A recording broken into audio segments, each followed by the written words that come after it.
Hello good morning friends. Welcome back to the PHP series.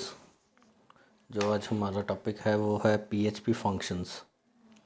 तो functions जो हैं they are very important aspect of PHP.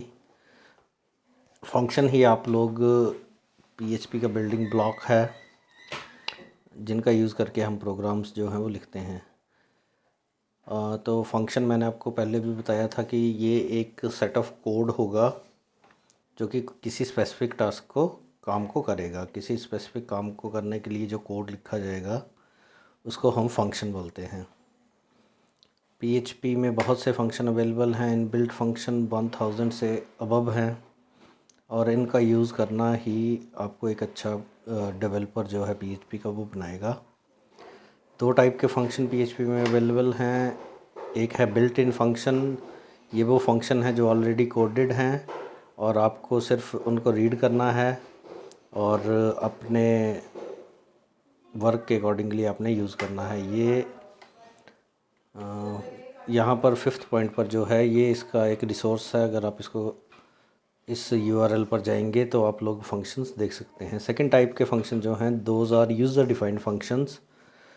It means हम लोग अपने काम के हिसाब से खुद अपने फंक्शंस भी बना सकते हैं। फंक्शन के अब जो बेनिफिट्स हैं वो क्या क्या हैं। एक तो फंक्शन में जो एक बार कोड लिखा जाता है उसको हम बार बार रीयूज़ कर सकते हैं। हमें डुप्लीकेसी ऑफ कोड नहीं होती है प्रोग्राम में। और अगर कोई हमने कोड में सपोज़ कर लो कोई एरर आ गई है तो एक ही प्लेस पर उसको हम ठीक कर सकते हैं। तो फंक्शंस का जो सिंटेक्स है वो इस तरीके से है।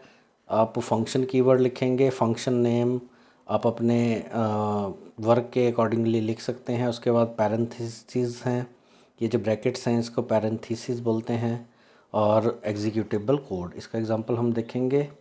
फंक्शन लिखने के लिए क्या क्या रिक्वायरमेंट हैं। कोई भी जो फंक्शन नाम जो पैरेंथेसिस के साथ शुरू और एंड होगा वो फंक्शन होता है। फंक्शन जो है वो फंक्शन कीवर्ड के साथ फिक्स होना चाहिए। फंक्शन इसके नाम के साथ कॉल कर किया जाता है। अगर आपने एक फ़ंक्शन लिख लिया है तो वो बाय सेल्फ एग्जीक्यूट नहीं होगा, आपको उसको कॉल करना पड़ेगा। फंक्शन का नाम जो है वो नंबर से स्टार्ट नहीं हो सकता है और केस सेंसिटिव नहीं होता है। ये इसका एक एग्ज़ाम्पल है फर्स्ट फंक्शन। आप इस तरह से फंक्शन लिखेंगे। मैं आपको एक एग्ज़ाम्पल में इसको बता भी देता हूँ। जैसे ये मेरा फर्स्ट फंक्शन है, यहाँ पर मैं इसको डिलीट कर देता हूँ। First function and here echo statement, this is my first function.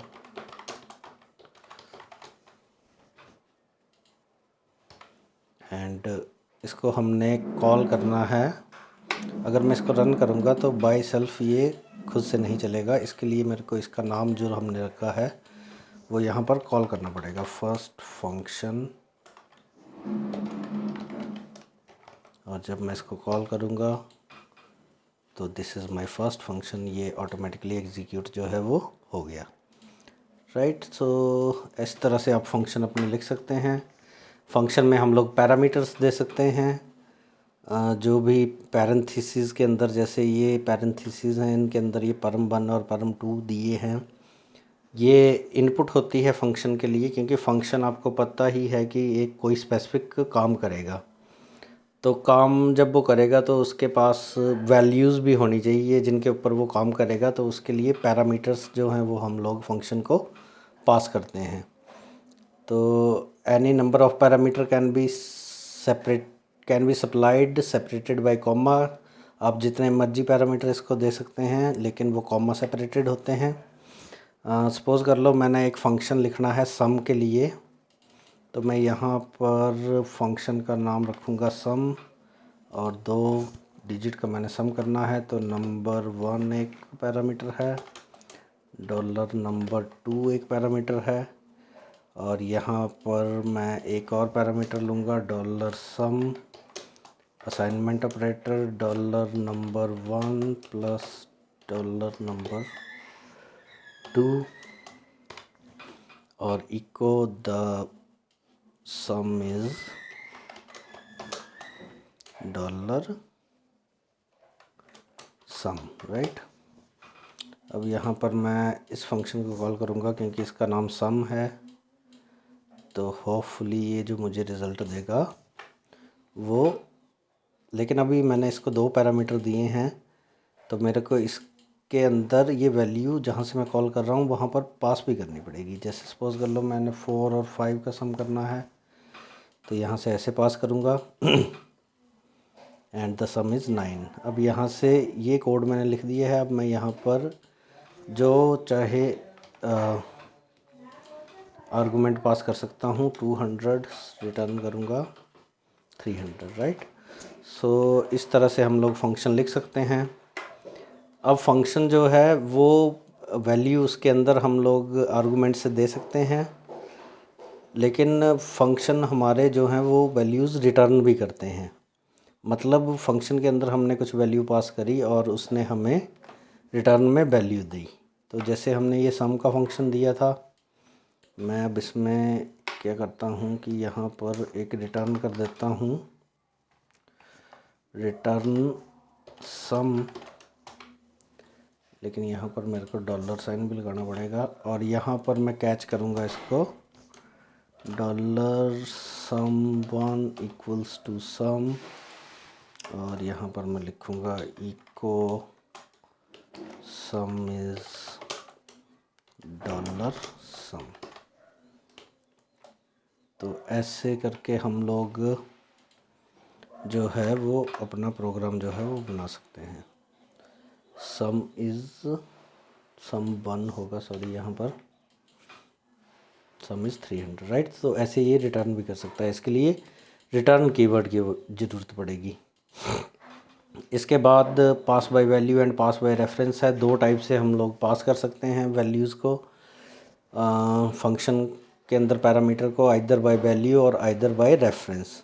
जब हम वैल्यू से पास करेंगे तो उसका मतलब ये है कि ओरिजिनल जो हमने पैरामीटर पास किया है उसकी एक डुप्लीकेट कॉपी जो है वो फंक्शन को रिसीव होगी और ओरिजिनल वैल्यू में कोई फ़र्क नहीं पड़ेगा। अगर हम पास बाय रेफरेंस करते हैं तो सेम वैल्यू ही पास हो जाती है और जो फंक्शन के अंदर अपडेट होगी वो ओरिजिनल वेरिएबल में चेंजेस वो रिफ़्लेक्ट होंगे। फ़र्क ये है कि जब आप पास बाय रेफरेंस करेंगे तो आपने ये m% का साइन जो है आर्गुमेंट के आगे लगाना है।